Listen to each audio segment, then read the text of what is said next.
Hi friends, എല്ലാവർക്കും tips or happy ലൈഫിൻ്റെ പുതിയൊരു വീഡിയോയിലേക്ക് സ്വാഗതം. നമ്മുടെ ഇന്നത്തെ വീഡിയോ എന്ന് പറയുന്നത് യൂറിക് ആസിഡ് മാറാനും അതുപോലെ തന്നെ സന്ധിവേദന, കൈകാൽ വേദന, തരിപ്പ്, വലിച്ചിൽ ഇത്തരം പ്രശ്നങ്ങൾക്കൊക്കെ നമുക്ക് വീട്ടിൽ ചെയ്യാവുന്ന റെമഡിയാണ് പരിചയപ്പെടുത്തുന്നത്. അപ്പോൾ 2 സ്റ്റെപ്പായിട്ടാണ് കാണിക്കുന്നത്. അപ്പോൾ സ്കിപ്പ് ചെയ്യാതെ വീഡിയോ മുഴുവനായിട്ടും കാണുക, അതേപോലെ തന്നെ യൂസ് ചെയ്യുക. അപ്പോൾ യൂറിക് ആസിഡ് അകറ്റാനായിട്ട് വളരെ നല്ലതാണ് പനിക്കൂർക്ക അഥവാ കർപ്പൂരവല്ലി. ഇത് നിങ്ങളുടെ നാട്ടിൽ എന്താണ് ഇതിന് പറയുന്നതെന്ന് കമൻറ്റ് ചെയ്യണം കേട്ടോ. ഞങ്ങളുടെ ഇവിടെ പനിക്കൂർക്ക എന്നാണ് പറയുന്നത്, ചില സ്ഥലങ്ങളിൽ ചുമക്കൂർക്ക എന്നൊക്കെ പറയും. യൂറിക് ആസിഡ് മാറാനായിട്ട് നമുക്ക് 4 പനിക്കൂർക്ക ഇലയാണ് ഇപ്പോൾ വേണ്ടത്. ഒരു ദിവസത്തെ മരുന്നുണ്ടാക്കാനാണ് ഇത് വേണ്ടത്. അപ്പോൾ 4 ഇല നന്നായിട്ട് കഴുകിയെടുത്ത് മിക്സിയുടെ ജാറിൽ വെള്ളം ചേർക്കാതെ തന്നെ നന്നായിട്ട് അരച്ചെടുക്കുക. ഇപ്പോൾ നമ്മൾ 4 ഇല ഇട്ട് അരച്ച് കഴിഞ്ഞാൽ അത് അത്രയ്ക്ക് നന്നായിട്ട് ജ്യൂസ് കിട്ടാനായിട്ട് പാടായതുകൊണ്ട് ഞാൻ കുറച്ച് കൂടുതൽ ഇല ഇട്ടിട്ടാണ് ഇപ്പോൾ അരയ്ക്കുന്നത് കേട്ടോ.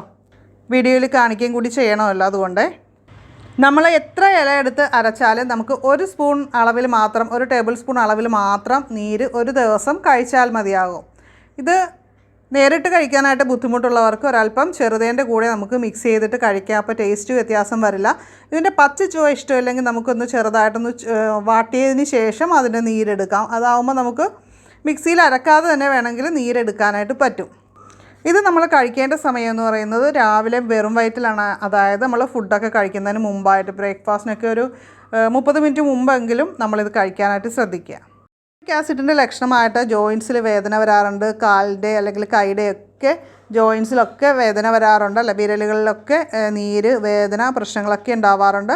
അപ്പോൾ ഫുഡിൽ നമ്മൾ കുറച്ചൊന്ന് പത്തി നോക്കണം കേട്ടോ. ബീഫ്, മട്ടൺ, അതുപോലെ തന്നെ മത്തി, കടല, ഇലക്കറികൾ ഇതൊക്കെ നമ്മൾ ഈ ഒരു യൂറിക് ആസിഡ് ലെവൽ നോർമൽ ആകുന്നത് വരെ ഒഴിവാക്കുക. അതുപോലെ തന്നെ നന്നായിട്ട് വെള്ളം കുടിക്കുക, അത് ഉറപ്പ് വരുത്തുക. അതുപോലെ തന്നെ എക്സസൈസ് ചെയ്യുക.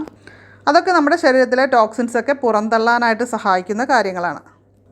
നമുക്കിനി കൈവേദന, കാലുവേദന, സന്ധിവേദന, മസിൽ വേദന, മസിൽ വലിച്ചിൽ ഇത്തരം പ്രശ്നങ്ങളൊക്കെ ഉള്ളവർക്ക് അതിനൊരു പരിഹാരം പറഞ്ഞു തരാം. അപ്പോൾ അതിനു മുമ്പായിട്ട് നമ്മുടെ ചാനൽ ആദ്യമായിട്ട് കാണുന്നവരൊക്കെ സബ്സ്ക്രൈബ് ചെയ്ത് ബെല്ലൈക്കൺ കൂടി ക്ലിക്ക് ചെയ്തിട്ട് ഓളൊന്നുകൂടി സെലക്ട് ചെയ്ത് വയ്ക്കുക. അപ്പോൾ ഞാൻ അപ്ലോഡ് ചെയ്യുന്ന കൂടുതൽ വീഡിയോസിന് നോട്ടിഫിക്കേഷൻ കിട്ടും. അപ്പോൾ വീഡിയോ എല്ലാവരും ഒന്ന് ലൈക്ക് ചെയ്തേക്കണേ. ഇതിനായിട്ട് നമുക്ക് വേണ്ടത് പനിക്കൂർക്കയില വാട്ടിപ്പിഴിഞ്ഞ് അതിൻ്റെ നീരെടുക്കുക എന്നുള്ളതാണ്. അതിപ്പോൾ വേദനയുള്ള ഭാഗത്ത്, ഇപ്പോൾ ഇത് മുട്ടിലാണ് അപ്ലൈ ചെയ്യുന്നത്. നിങ്ങൾക്ക് എവിടെയാണോ വേദനയുള്ളത് ആ ഭാഗത്ത് പുരട്ടി കൊടുക്കുക. ഉണങ്ങുന്ന സമയത്ത് നമുക്ക് വീണ്ടും പുരട്ടി കൊടുക്കുക. അങ്ങനെ ഒരു 3-4 പ്രാവശ്യം നമ്മൾ അപ്ലൈ ചെയ്ത് കൊടുക്കുക. അതേപോലെ തന്നെ നമുക്ക് ചെയ്യാവുന്ന ഒരു കാര്യം, പനിക്കൂർക്കയില ഉപയോഗിച്ച് നമുക്ക് കിഴി ഉണ്ടാക്കിയിട്ട് കിഴി പിടിക്കുന്നതും ആ വേദന കുറയ്ക്കാനായിട്ടൊക്കെ നല്ലതാണ്. പിന്നെ നമ്മളിന്ന് പറഞ്ഞ കാര്യങ്ങളൊക്കെ തന്നെയും നമ്മൾ യൂറിക് ആസിഡിൻ്റെ ലെവൽ കുറയ്ക്കാനാണെങ്കിലും വേദന അകറ്റാനാണെങ്കിലും ഈ പറഞ്ഞ ടിപ്പ് നമ്മൾ ഒരു 7 ദിവസം അടുപ്പിച്ച് ചെയ്യാനായിട്ട് മറക്കരുത്. അതേപോലെ തന്നെ 100% റിസൾട്ട് നമുക്ക് കിട്ടും എന്ന വിശ്വാസത്തോടെ മാത്രം ചെയ്യാം.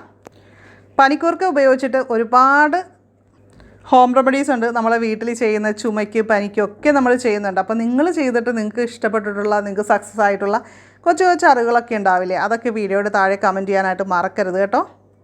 അപ്പോൾ ഈ വീഡിയോ നിങ്ങൾക്ക് യൂസ്ഫുൾ ആണെന്ന് തോന്നുന്നുണ്ടെങ്കിൽ ലൈക്ക് ചെയ്യുക. അതുപോലെ മാക്സിമം നിങ്ങളുടെ ഫ്രണ്ട്സിലേക്കൊക്കെ ഇതൊന്ന് ഷെയർ ചെയ്ത് കൊടുക്കുക. അപ്പോൾ നമുക്ക് മറ്റൊരു വീഡിയോയിൽ വീണ്ടും കാണാം. നന്ദി, നമസ്കാരം.